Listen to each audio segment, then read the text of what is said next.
Hello, કેમ છો વિદ્યાર્થી મિત્રો અને વાલી મિત્રો? હું છું જોવેલ સર. આપણે લાસ્ટ વિડીયોમાં આપણે સરસ મજાનો એક આલેખ પરથી પ્રશ્નો મળેલા ઇન ડિટેલ. આપણે કોઈ જાતની ઉતાવળ કરતા નથી, એટલે જ મેં દરેક આવા આલેખનો સેપરેટ અલગ વિડીયો બનાવ્યો છે. કારણ કે શાંતિથી તમે જુઓ, સ્ક્રીનશોટ પાડો, લખો.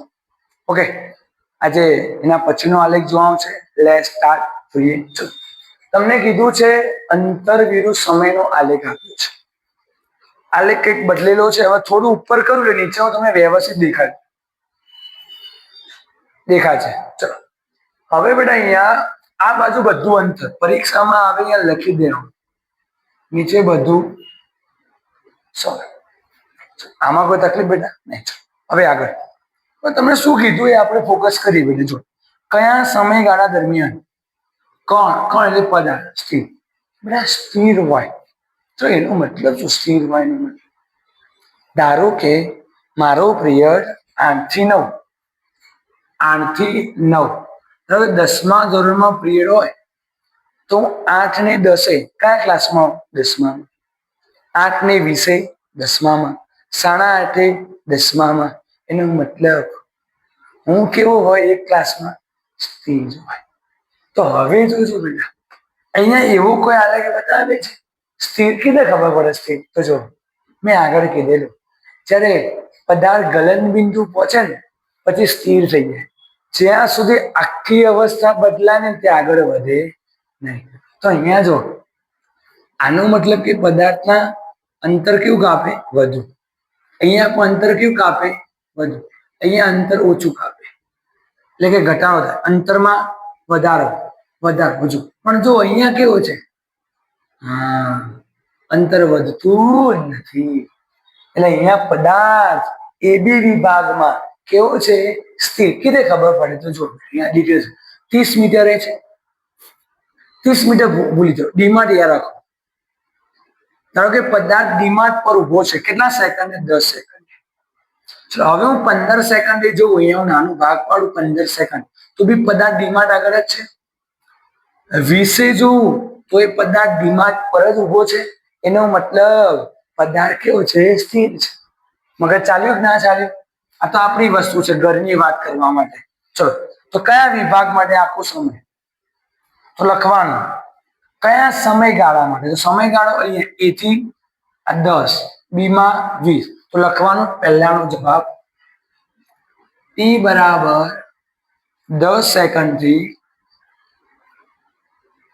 T બરાબર 20 સેકન્ડ સુધી કોણ સ્થિર છે. આવડે બેટા? Okay, next. હવે બહુ જબરજસ્ત છે. હવે જ શરૂઆત થાય છે.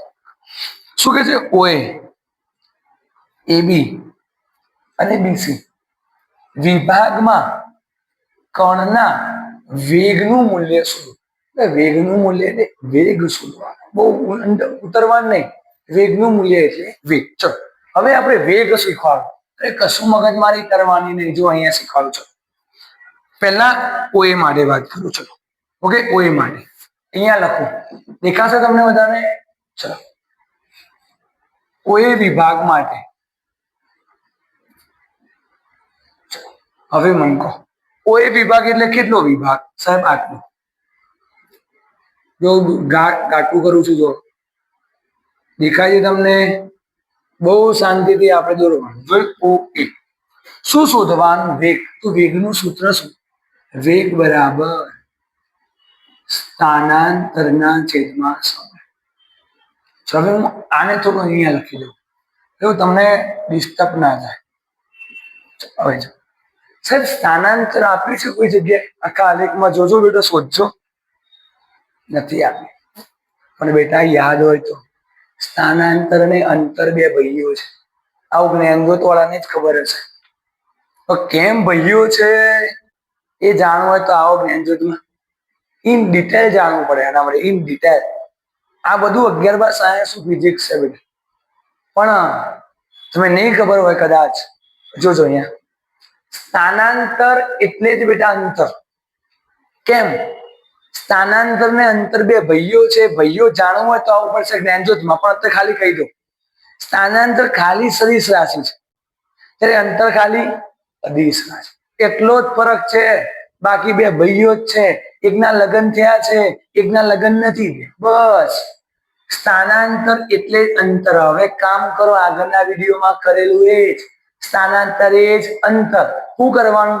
અંતિમ માઇનસ પ્રારંભિક. સમય તો અંતિમ માઇનસ પ્રારંભિક. ચલો, કોઈ વિભાગ કોઈ શરૂઆતમાં કેટલા મીટરે?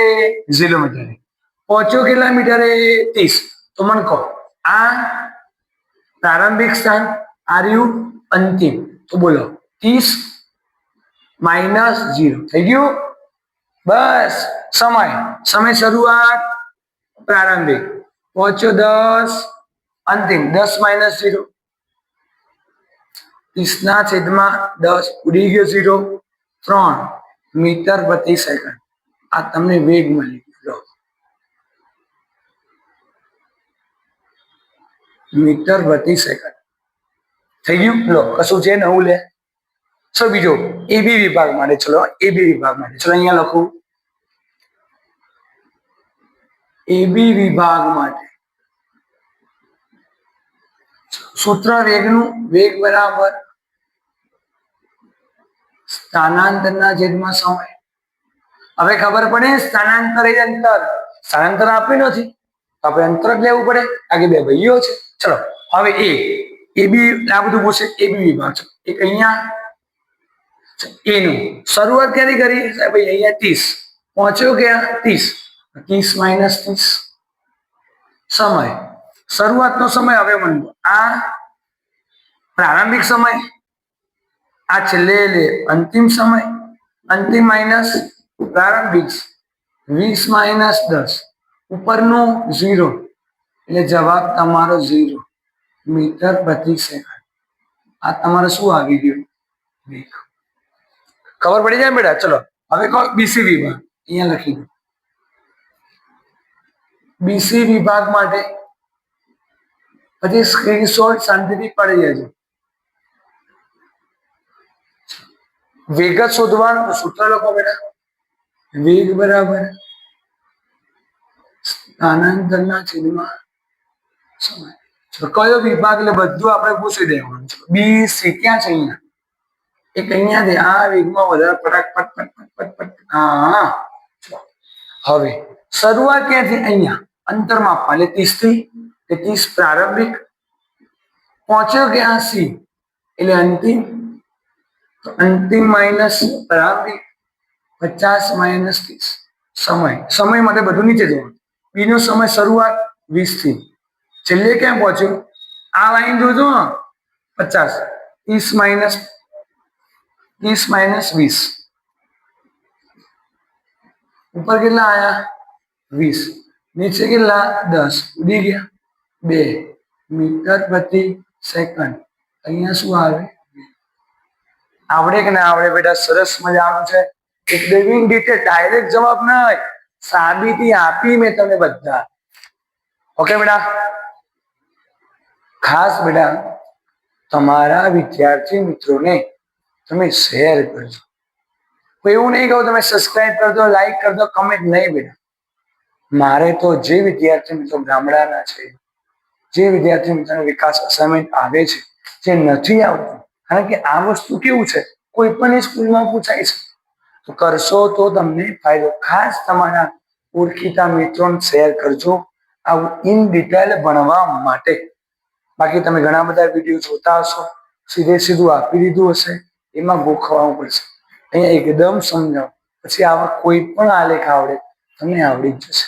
ઓકે, જય હિન્દ.